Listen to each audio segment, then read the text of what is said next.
Good Thursday, everyone. How are you? Today, I am putting together a bit of an experiment, and I thought I would share the results with you as I'm finding them out for myself. As many of you know, I am a huge fan of the pigment Raw Sienna for a lot of my landscape work and some of my birds as well. It's a very nice pigment in that it's like a brownish yellow. It can, with Winsor Newton, it can tend to be a little bit more on the yellow bias, but it's very transparent, and that's something I really like in my work.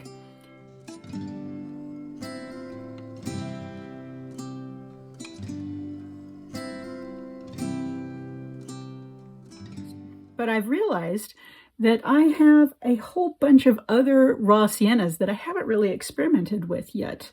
I've gotten samples from other companies like American Journey. They have a raw sienna.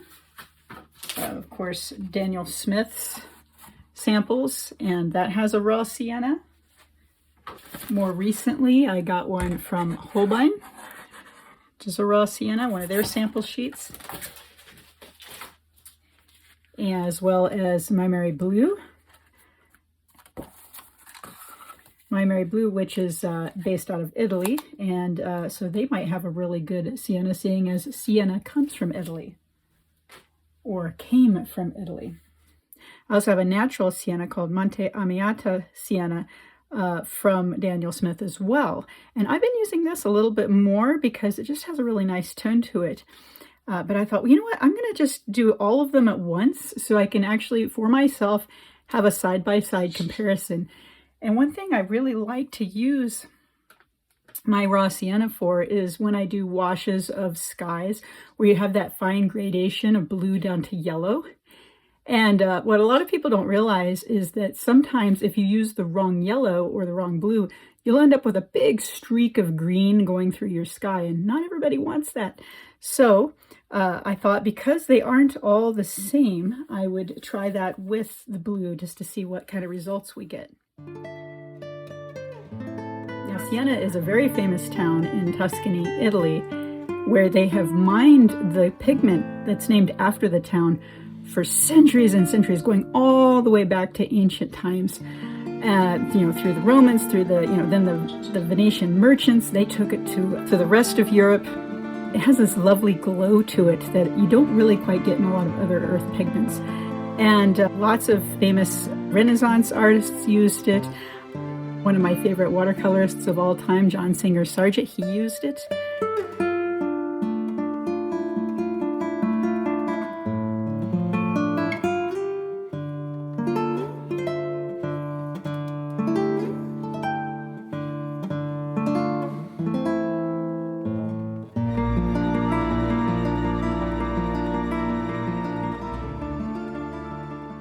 But the problem is they stopped manufacturing the burnt sienna from Siena back in, I believe, 1988. They, held on to a bunch of their stocks in warehouses for as long as they could. So when I was first learning watercolor, I actually was using the real stuff. Over time, though, they've switched it out for a combination of pigments that is very close, which would be PY42 and PR101. But it's not exactly the same as the original. So I thought, well, let's see what else is out there. Even though, I use this pigment all the time. It's always good to see what other things are, make sure, and to confirm, if anything, my choice of using that pigment, because I also am very attracted to Danny Smith's Monte Amiata, which is the chemical composition of PBR, or Pigment Brown 7. And in one of my many books I have on color, this one's How to Mix and Use Color by Tony Paul. He shows that, yes, it was originally Pigment Brown 7, and now that's being changed over. So these are all PBR 7. They might actually, I'm not sure where they're mined or if they are somehow a synthetic version of PBR 7, but let's just see what the differences are. And first up is American Journey. I actually have not used these yet, as you can see, so I'm kind of excited. Let's see, we have to look on our little, these are all the colors that it came with the sampler. So sure enough, Raw Sienna right here, PB PBR7. So take some water. And I'll soften this up a little bit. This is kind of cool. Normally you'll have paper or cardstock, and this is like a little egg carton. I kind of like this. So we'll let it get in there, soften up. Sorry, I should have done this ahead of time. So that get kind of a nice consistency. And what I'll do is I'll do a nice thick version here. And then I'll start moving it out here so you can get a feel for how it moves in the water. And this is on a bit of an angle, so you can see.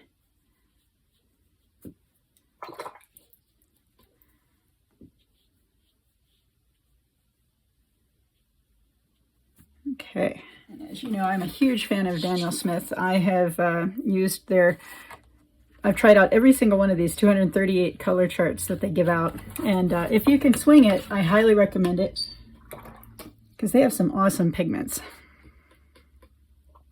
So I have been using their Monte Amiata, but not their actual Raw Sienna because I heard it was a little bit more brownish, and I'm looking for a little bit more of a warm Raw Sienna. So let's see how this plays out. So I'll just use this. See what I mean about the card? It's not quite as nice as what I got there with the American Journey, but you can cram a lot more paints into this too. So, all right, so I got a bit of that. All right.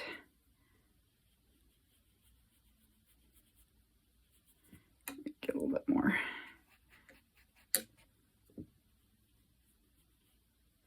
Yeah, that seems a little more brown so far. At least in the mass 10. Okay, let's.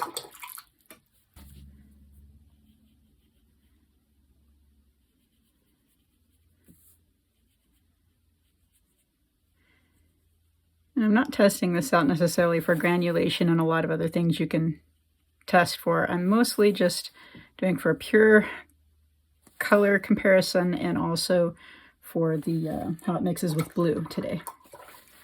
Okay, so that's Danny Smith. Now let's try the one that I've fallen in love with. I really do like the Monte Amiata. Let's try that here. Because supposedly this is just also PBR7, but it just has a very warm yellow tone to it. Look at that. Nice.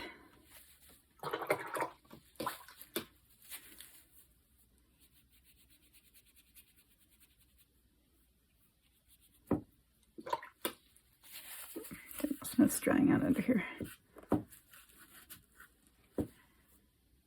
You can tell I'm not a professional swatch channel. That's not what I do. I'm actually absolutely fascinated that that is now like a specialized part of YouTube now, where people will take out paints and just swatch them out by the hundreds. And that's awesome. It's a resource I wish I had when I was starting out. So one more go here. Okay. So there's the Monte Amiata. Beautiful. All right, Holbein, you're up next. Okay, so here's Holbein. And this is it's actually a Japanese company, and I finally got my hands on one of their samples, their sample sheets. And you can see this is an earth color because when it's blobbed on there and it's been here for a while, their Raw Sienna, it's kind of cracking. So that's a good sign, actually. It means that, you know, have some good grain to it. All right, let that soften. Ooh. Ah, now I'm just now noticing that this is PBR7 plus PY42. So that's something you'll see, I believe, in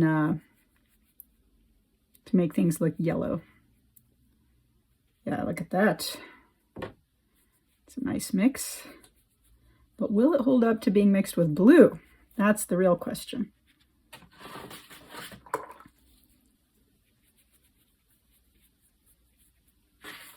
Okay. It's pretty.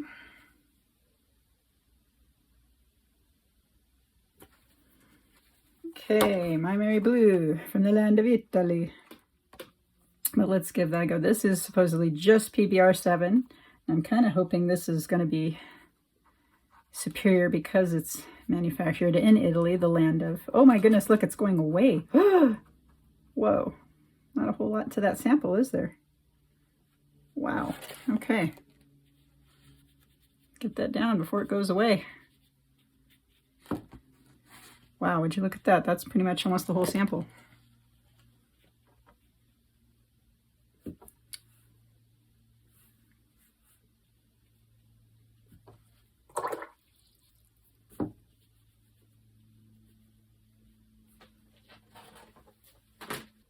And last but not least, the paint I've been using for several years now. Winnie Newton's Raw Sienna, which technically is made of two other pigments from the traditional PBR7. We've got PY42 and PR101. This is another iron oxide. My guess is they put this in to cut it just as PBR7 was added to Holbein. Because you don't want it yellow, right?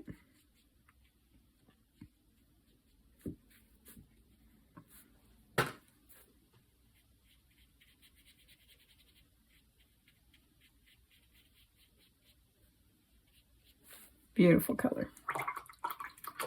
Okay, so now we're just going to do this all over again, but this time with the siennas here, and we're going to mix in some PB29 or French Ultramarine blue from Winsor Newton on this side and see how they play with each other.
And the reason I'm doing it this direction is normally when I'm doing a landscape with horizontal bars, I tend to turn the whole piece sideways. So that way, unless I'm doing, you know, a special effect where the rain or something is whooshing down one direction, that way things will mostly stay in their own lane.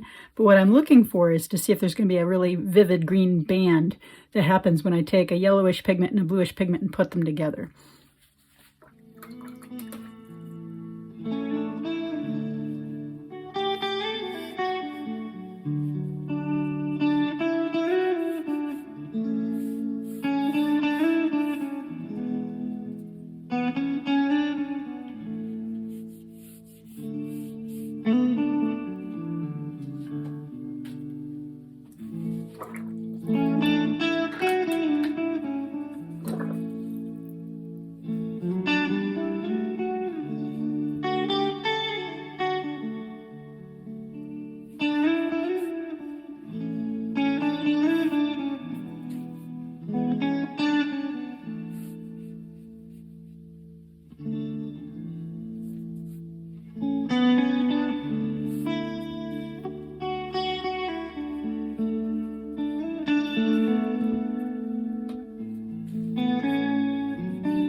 Once again, you can see for the Monte Amiata, for being a PBR 7, it's got a lot of golden yellow in it.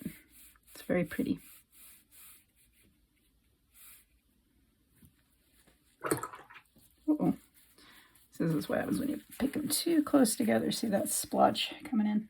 And here too. Okay, let's try that again. Yeah, those swatchers, they make it a lot easier looking than it is. Stay between the lines.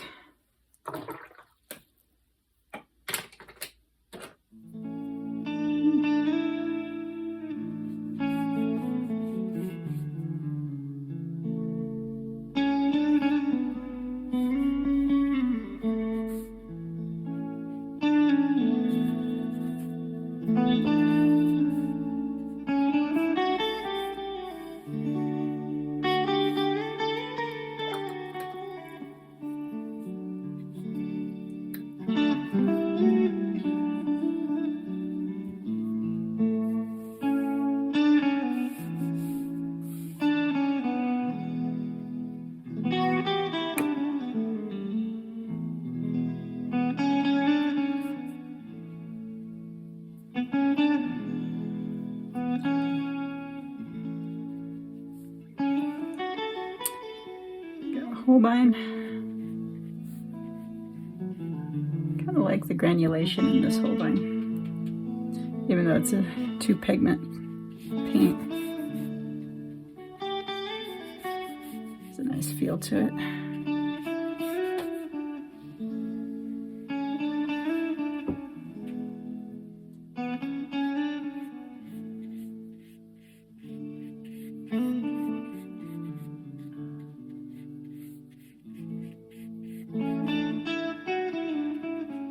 Notice I always leave a little bit of a white space till almost the end, so they don't bleed too much into each other, but just enough.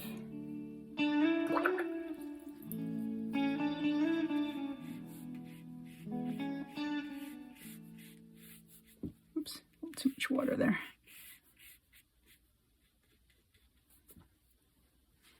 Now this one, I don't know how I'm going to pull it off because the MaimeriBlu, check this out, it's almost completely gone. That was a very tiny sample. So we're going to try our best.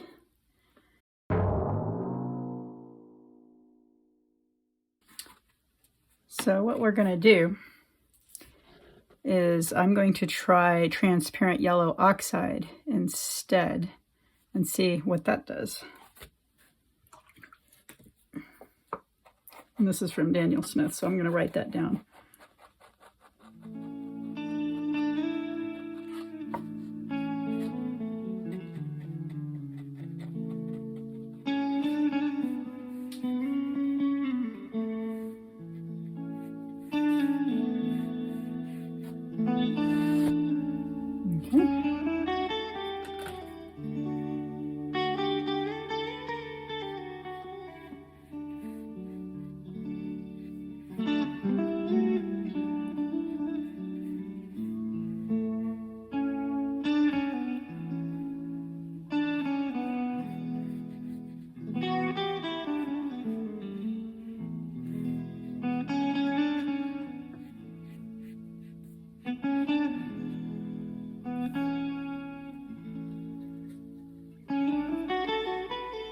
Last but not least, Old Reliable.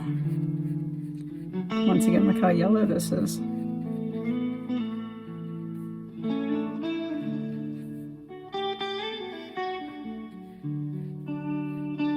according to Winsor Newton, this is the closest they could mix to the approximate original Sienna, Raw Sienna.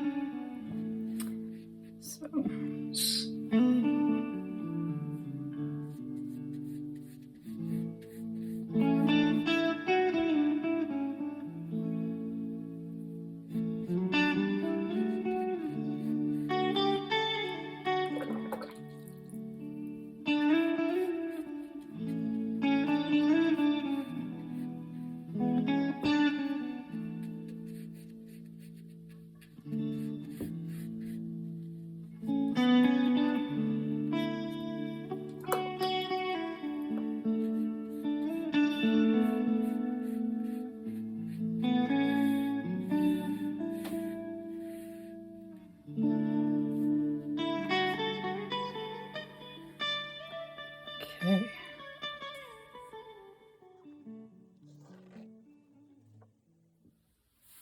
Okay, now I just want to even though these are doing seemingly very well, I want to see if I did completely mix them, what color would I get? Would I get a greenish tone or a grayish tone? Let's find out. American Journey. Blue. Too much. And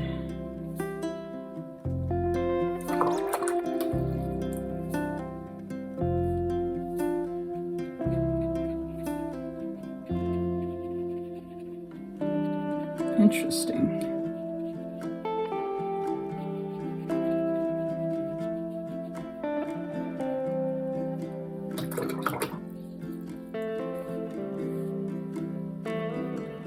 Let's peel that out a little bit.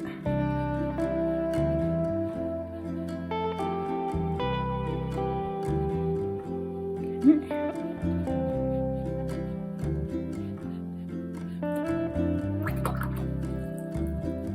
Next is Daniel Smith, Raw Sienna.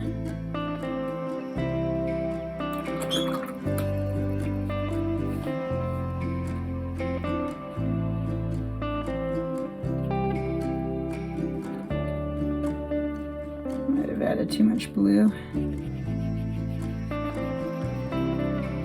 Yeah, let me do a little bit more. It's a tricky bit when you use these little sample cards. Look at that, it's almost all gone, so.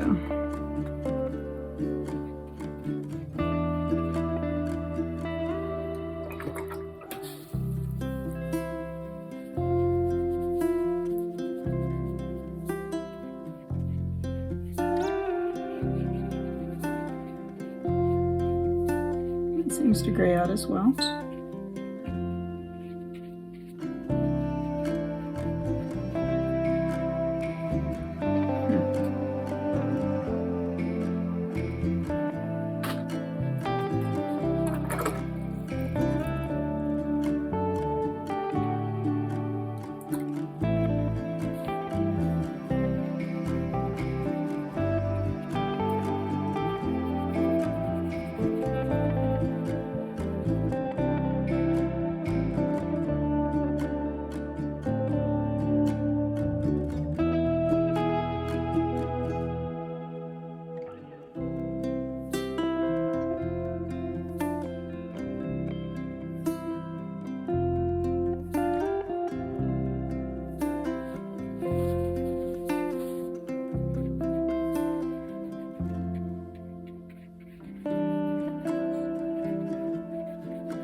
Okay, let's see here. So my thoughts on this little experiment. As far as I can tell, we didn't make any exaggerated greens with any of these, which is good. I do believe that the one that had the transparent yellow oxide did turn out to make a little bit more of a greenish tone. I am very curious as to what happened with American Journey, because as you can see, it looks okay here, but when I mix them, this is just one layer and this is 2 layers of mixing. It's kind of unique. I don't know what was going on with that, if I accidentally used too much pigment or what, compared to everybody else, but that ended up very intense and dark. This one, I didn't get enough of the pigment sample of Daniel Smith's Raw Sienna, so that I only got 1 layer, so, and even then it was very faint. So this one I wouldn't really count for anything. And same thing for, let's see here, number 4, which was the Holbein and the blue. It's all right, nothing to write home about. And 5 was the transparent yellow oxide, and you know, it's okay. But what I do find is that both the Daniel Smith Monte Amiata and the Winsor Newton Raw Sienna actually came out fairly close, which was a bit of a surprise. The one thing I do like, though, about the Monte Amiata, this one had a really nice granulating pattern mix when you put them together. And this one, you know, was okay, the one that I normally use. But yeah, I kind of like the result I got with the Monte Amiata. So, final thoughts. I think it's hard to go wrong with almost any of these, unless you want a little bit more reliable effect. Maybe American Journey, I might have to try that one again. Once again, I don't know why it did that. And I would like to get some more of the MaimeriBlu Raw Sienna, because I didn't have enough for the test. But ultimately, it reinforced in my mind that I've been shifting a little bit more to Daniel Smith's Monte Amiata as a substitute and or even a replacement for my beloved Winsor Newton Raw Sienna. So I'm going to compare prices and see what it comes down to. If Winnie Newton is cheaper, I'll go with it. And if not, I will switch over to Danny Smith, because I really like, it's very close, and I like the granulation because I'm all about that in a lot of my landscape work.